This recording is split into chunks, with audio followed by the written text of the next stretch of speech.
Alléluia. Alléluia. Alléluia. Shalom, shalom, bien-aimés amis de Jésus. Ce matin, le Seigneur nous accorde la grâce et nous sommes rassemblés au nom du Père et du Fils et du Saint-Esprit. Amen. Alors, bien-aimés, en ce mercredi matin, le Seigneur nous fait la grâce d'être dans sa présence. Ce matin, je ne sais pas comment tu t'es réveillé. Peut-être que la nuit a été difficile. Ou peut-être que tu as fait des cauchemars. Tu t'es peut-être réveillé le cœur angoissé. Et comme je l'ai dit hier, la première réaction que nous devons avoir quand nous ouvrons les yeux le matin, le premier réflexe que nous devons avoir, c'est de dire merci Jésus. Merci Jésus. Et je voudrais ce matin que, bien-aimés,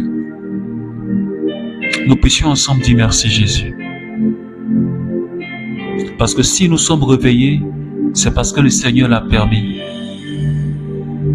Ce n'est même pas de notre propre force, mais c'est parce que voulu par le Seigneur que nous sommes là. Alors de là où tu es, je veux que tu puisses te joindre à nous ce matin et dire merci au Seigneur. Peu importe ce que tu vis, peu importe la souffrance que tu portes dans le cœur, je comprends que c'est pas facile dans une telle situation de dire merci. Mais je voudrais juste nous rappeler ce que l'apôtre Paul a dit en toutes circonstances.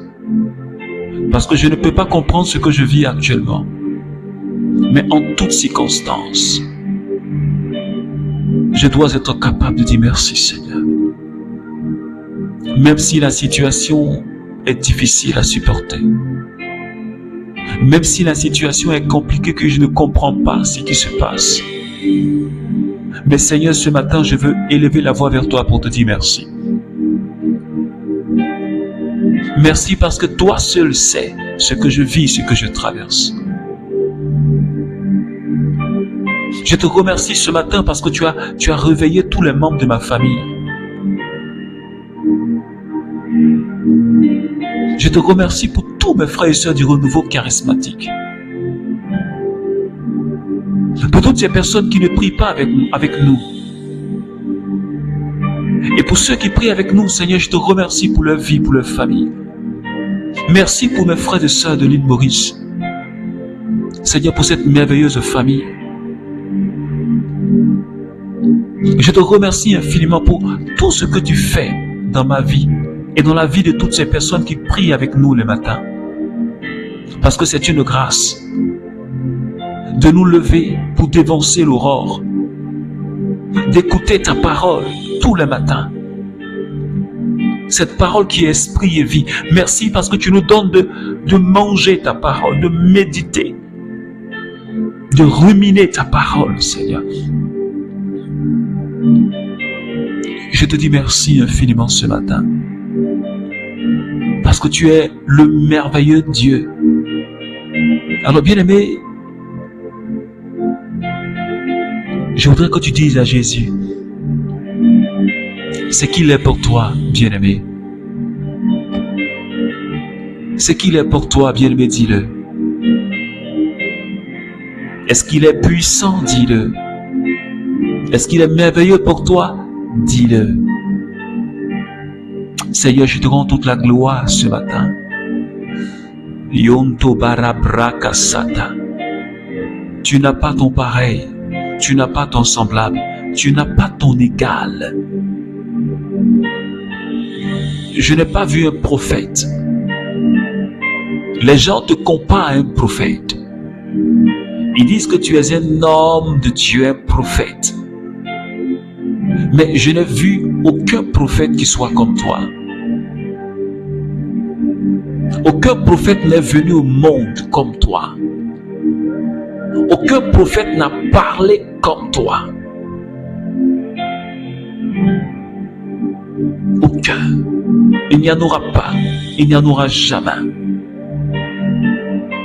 Et quand tu as demandé à l'apôtre Pierre, pour vous, qui suis-je? Il dit, Seigneur, tu es le Christ, le Fils de Dieu vivant. Et ce matin, nous aussi, nous pouvons dire, Seigneur, tu es le Christ, tu es le Fils de Dieu vivant. Que ton nom soit élevé ce matin. Que ton nom soit glorifié ce matin, Jésus.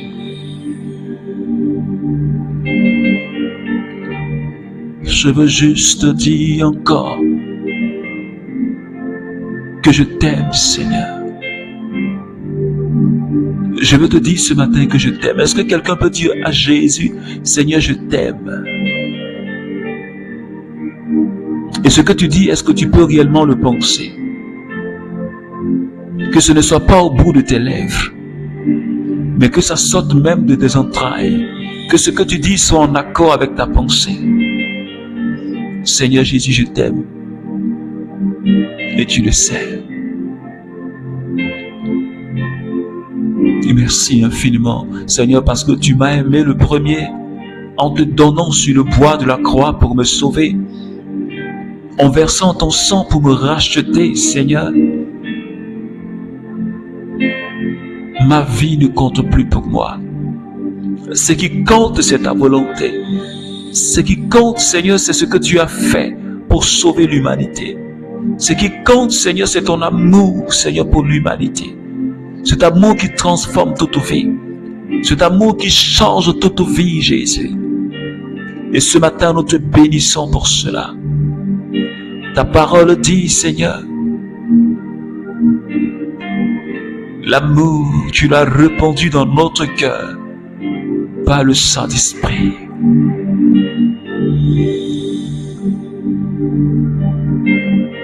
L'amour de Dieu a été répandu dans notre cœur par le Saint-Esprit.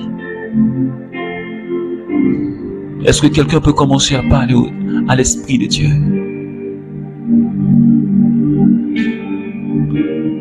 Est-ce que tu peux commencer à parler au Saint-Esprit? C'est le kondalia sala. Yonta ke celebreu santa. Lonta ke celebre. Lo rabrana yandi. Moshata. Le bebebe kola bralagata. Le brenti koroko santa kiriosa. Shilo bralakandalike. Le bre baba baba. Rondere bre baba baba. Shekele brontali keskeria da brantali oskotoma. Le bre katama mama. Lo brase kete bre kontolo bro la kashkinta la braus. Saint-Esprit, ce matin, je te remercie déjà pour cette personne que tu es en train de toucher. Quelqu'un que tu es en train d'investir par ta présence. Quelqu'un que tu es en train d'investir par ta puissance. Parce que ta main n'est pas courte. Tu es la main de Dieu. Merci pour cette maison que tu es en train de localiser. Merci pour quelqu'un que tu es en train de localiser ce matin. Alléluia. Merci Saint-Esprit de Dieu pour ta présence qui envahit quelqu'un ce matin. Merci pour l'onction qui envahit quelqu'un ce matin. Gloire et puissance à toi, Saint-Esprit. Béni sois-tu, Seigneur. Merci, Saint-Esprit de Dieu. Alléluia. Alors, bien-aimé, ce matin, ne te déconnecte surtout pas. Reste dans cette présence du Saint-Esprit. Nous allons continuer notre méditation dans le livre La lettre aux Éphésiens, chapitre 6. Et ce matin, nous sommes au verset 15. Et je lis Je commence par le verset 14. Debout donc à la taille, la vérité pour centurion avec la justice pour cuirasse, et comme chaussures aux pieds, l'élan pour annoncer l'évangile de la paix. Alléluia. Et comme chaussures, l'élan pour annoncer l'évangile de la paix. Dans d'autres versions, il est dit le zèle, l'ardeur de l'annonce de l'évangile. Et ce matin, bien-aimé, je voudrais rappeler à quelqu'un le thème qui conduit depuis hier notre semaine, tiré d'Éphésiens chapitre 6, des versets 11. Revêtez l'équipement de combat donné par Dieu, afin de pouvoir tenir contre les manœuvres du diable. Alors, l'apôtre Paul te dit, bien-aimé, de te revêtir de l'équipement, de l'armure que Dieu lui-même il nous donne, l'armure que Dieu nous recommande pour pouvoir résister et pour pouvoir vaincre dans le combat, pour pouvoir faire échouer toutes les manœuvres du diable, parce qu'il manœuvre, parce qu'il agit, parce qu'il intervient, parce qu'il se manifeste. Et donc toutes ces manœuvres, toutes ces manigances, si nous avons cet équipement, si nous avons les armes que le Seigneur nous donne, et que si nous vivons ces armes, si nous mettons en pratique toutes ces armes, si nous sommes réellement conscients de ces armes et que nous les utilisons, nous allons faire échouer les manœuvres de l'ennemi. Bien-aimé, ce que le Seigneur dit, c'est la vérité. Les armes nous donnent de détruire, de faire échouer les manœuvres, toutes les manœuvres du diable. Et ce matin, le Seigneur nous donne une autre arme. L'annonce de l'évangile de la paix. C'est la chaussure du soldat. Parce que si tu n'as pas cette chaussure, tu peux marcher sur un objet pointu ou tranchant qui peut te faire mal. Et ce matin, la chaussure que Dieu donne à chacun de nous, parce que nous sommes des soldats dans l'armée de Dieu, nous sommes des potentiels combattants. Alors il dit, prends l'annonce de l'évangile comme la chaussure au pied, mais avant de proclamer la parole de l'évangile de la paix, il faut d'abord que toi et moi, nous soyons imprégnés de cette parole. Est-ce que quelqu'un me comprend ce matin? Avant de proclamer la parole, il faut que je connaisse la parole. Il faut que je lise la parole. Il faut que je médite la parole. Et que cette parole-là, elle soit mienne. Qu'elle soit dans mon cœur. Avant que je ne la proclame, bien-aimé. C'est pourquoi ce matin, j'aimerais dire à quelqu'un, ou du moins j'aimerais poser cette question à quelqu'un ce matin. Combien de fois est-ce que tu médites la parole de Dieu? Est-ce que ta Bible même tu la ouvres pour la lire? Rappelle-toi Matthieu chapitre 4. Jésus, après son baptême, la Bible dit qu'il a été conduit au désert par le Saint-Esprit. Et là-bas, il a été éprouvé. Le diable s'est manifesté à lui. Le diable a utilisé la parole de Dieu contre Jésus parce qu'il connaissait la parole. Mais Jésus lui aussi il utilisait la parole de Dieu et il a fait échouer le diable. C'est pourquoi, bien-aimé, toi et moi, nous sommes appelés, avant de proclamer cette parole, à d'abord la méditer. Il faut d'abord la lire chaque jour afin de nous imprégner de cette parole. C'est pourquoi, bien-aimé, ce matin, le Seigneur est en train d'abord d'interpeller quelqu'un. Je ne sais pas quelle est ta relation avec la parole de Dieu. Est-ce que la Bible que tu as là, est-ce que tu l'ouvres même pour lire? Tu vas peut-être me dire que je ne sais pas lire. Mais aujourd'hui, là, on peut trouver des Bibles audio qu'on peut télécharger et écouter. Est-ce que quand tu es dans une assemblée de prière, ou si tu es à l'église, Est-ce que tu écoutes la parole qui est prêchée par le serviteur de Dieu?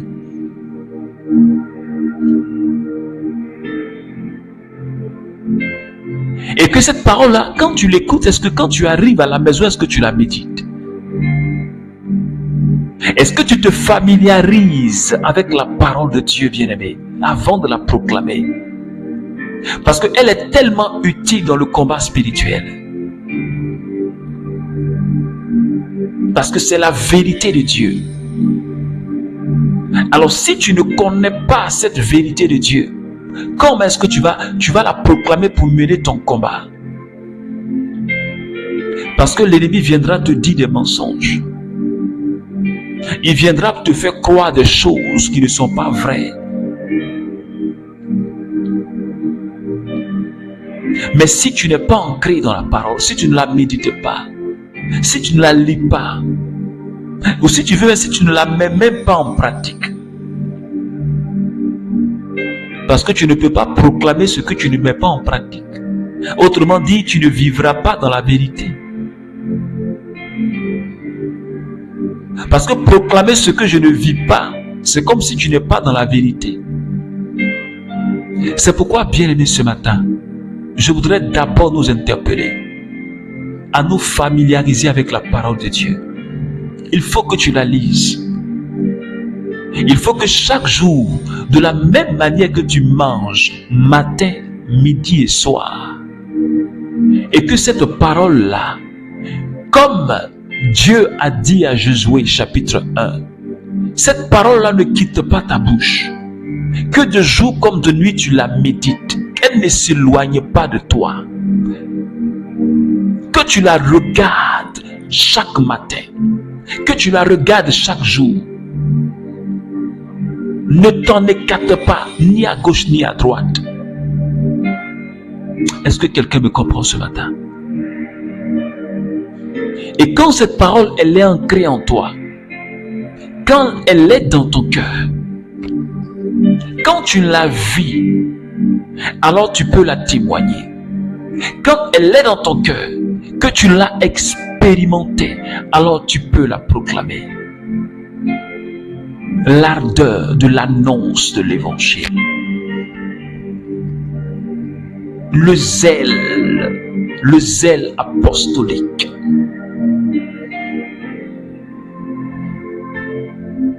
Est-ce que tu annonces même l'évangile? Parce qu'aujourd'hui là, il y a beaucoup de personnes ou de prédicateurs qui nous font croire que ce qui est important, c'est de vivre la parole. Et pourtant, eux-mêmes, ils sont prédicateurs. C'est-à-dire qu'ils annoncent, mais ils disent que le plus important, c'est de vivre la parole. Mais ce matin, je dis à quelqu'un, de la même manière que le pape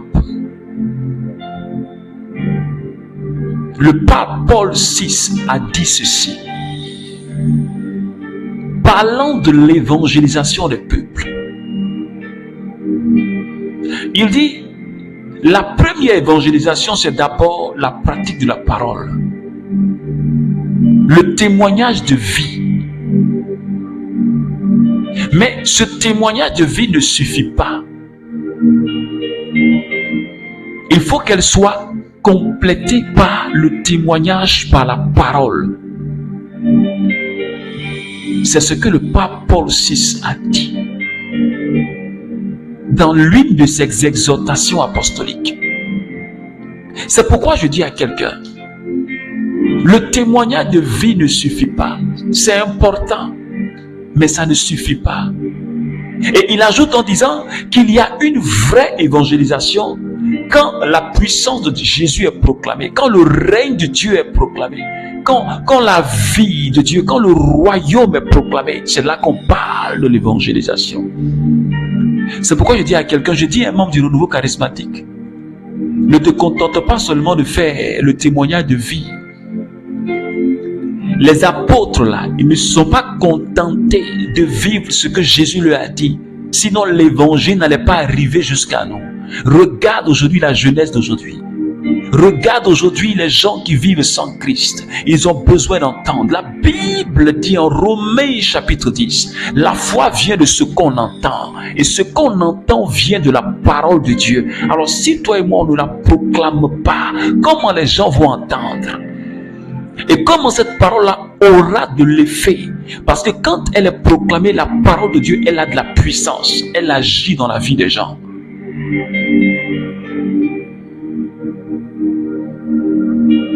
Mais si tu n'as pas l'ardeur pour annoncer l'évangile, comment la vie des gens va changer si tu ne parles pas de Jésus? Et aujourd'hui, on a honte de parler, puisqu'on nous enseigne que ce n'est pas nécessaire.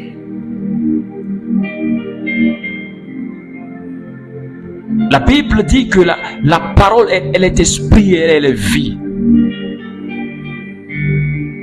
Les paroles de Jésus réconfortent, elles donnent la vie, elles donnent l'espoir. Mais si tu n'annonces pas à quelqu'un qui vit une situation difficile, si tu ne lui montres pas une parole de Dieu qui peut le réconforter, tu penses que c'est ta manière de vivre là qui va réconforter la personne? Ou bien quelqu'un qui est sur le point de se suicider, qui est découragé de la vie, tu penses que c'est ta manière de vivre là qui va l'aider à ne pas se suicider?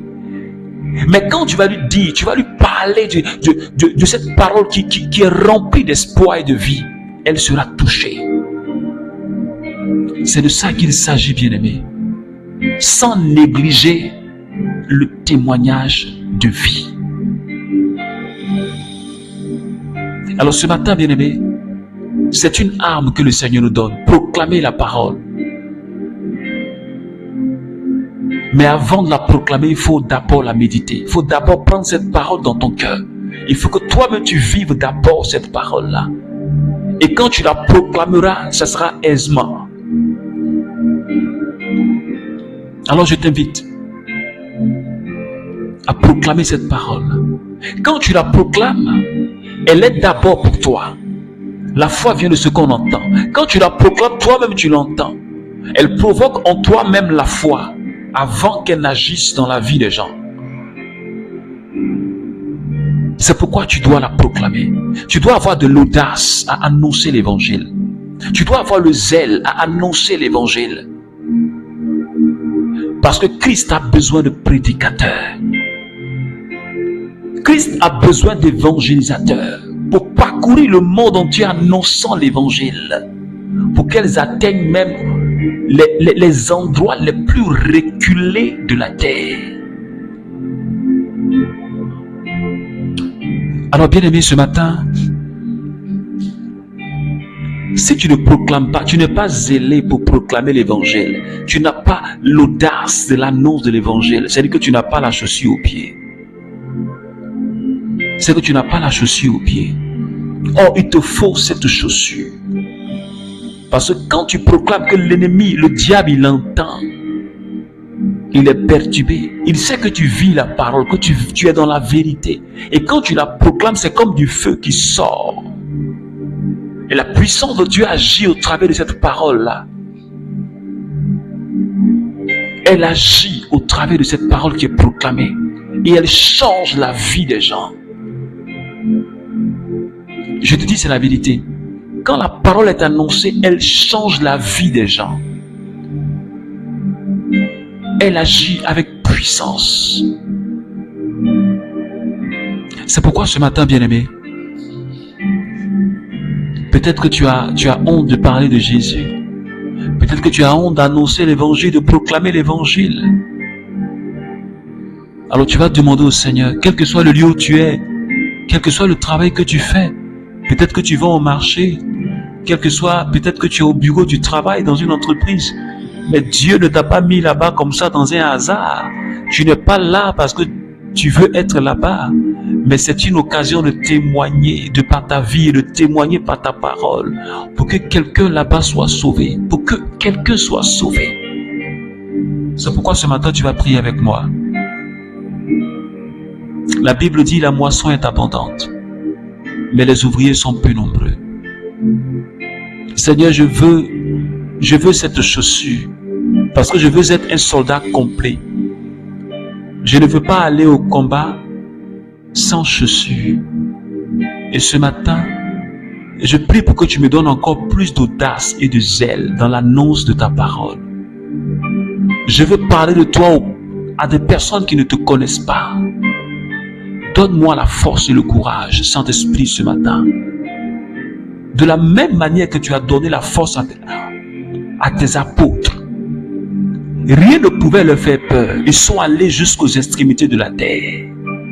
Revêt-moi de cette même onction, afin que, Seigneur, je parcours des pays, je pars de pays en pays pour témoigner, Seigneur, de ta paix, de ton amour pour l'homme, Seigneur Dieu, de ce que tu veux faire de l'homme, de ce que tu attends de l'homme, de ton plan de salut sur la vie de l'homme. Donne-moi le zèle et l'audace de continuer ton œuvre, Seigneur. Je prie pour que tu revêts le renouveau charismatique. Je prie pour que ce charisme-là, qui est sur le renouveau charismatique, l'annonce de l'évangile, que ce charisme puisse de plus en plus se manifester. Et que chaque membre du renouveau, oui, à commencer par le responsable national jusqu'au plus petit des membres, et que, Seigneur, nous puissions prendre conscience de cette grâce qui repose sur nous, et que nous puissions nous mettre au travail. Seigneur, accorde-nous la grâce, éloigne de nous la peur, et donne-nous, Seigneur, à revenir, Seigneur, à toi, en annonçant, en organisant des campagnes d'évangélisation, pour que des gens soient sauvés, pour que l'homme entende ta parole, pour qu'il y ait des guérisons, des délivrances, des restaurations de vie. Merci, Saint-Esprit de Dieu. Fais de moi un évangélisateur. Fais de chacun de nous des évangélisateurs.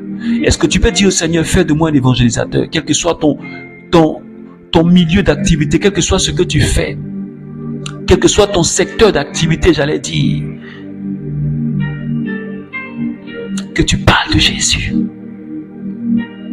Parce que Dieu veut t'utiliser là où tu es. Même dans le marché, Dieu veut t'utiliser là où tu es pour témoigner de sa fidélité, pour témoigner de sa puissance, pour que quelqu'un soit délivré, pour que quelqu'un soit restauré, reconforté, et pour que les œuvres des ténèbres soient anéanties. Merci Jésus pour ce matin, parce que ta parole me bénit, elle me restaure. Merci de bénir ma journée, de bénir la journée de chacun de nous. Garde-nous dans ta présence. Garde-nous dans ta présence. Et donne-nous des occasions de témoigner de toi en parole. Au nom de Jésus. Merci Seigneur. Alors bien-aimé, que la grâce et la paix de notre Seigneur demeurent avec toi tout au long de cette journée. Et que l'amour de Dieu soit ton partage. Nous avons prié au nom du Père et du Fils et du Saint-Esprit. Amen. N'oublie pas de partager ce temps de prière si cela t'a vraiment fait du bien. Écoute ceci, ces projets pour moi restent les meilleurs.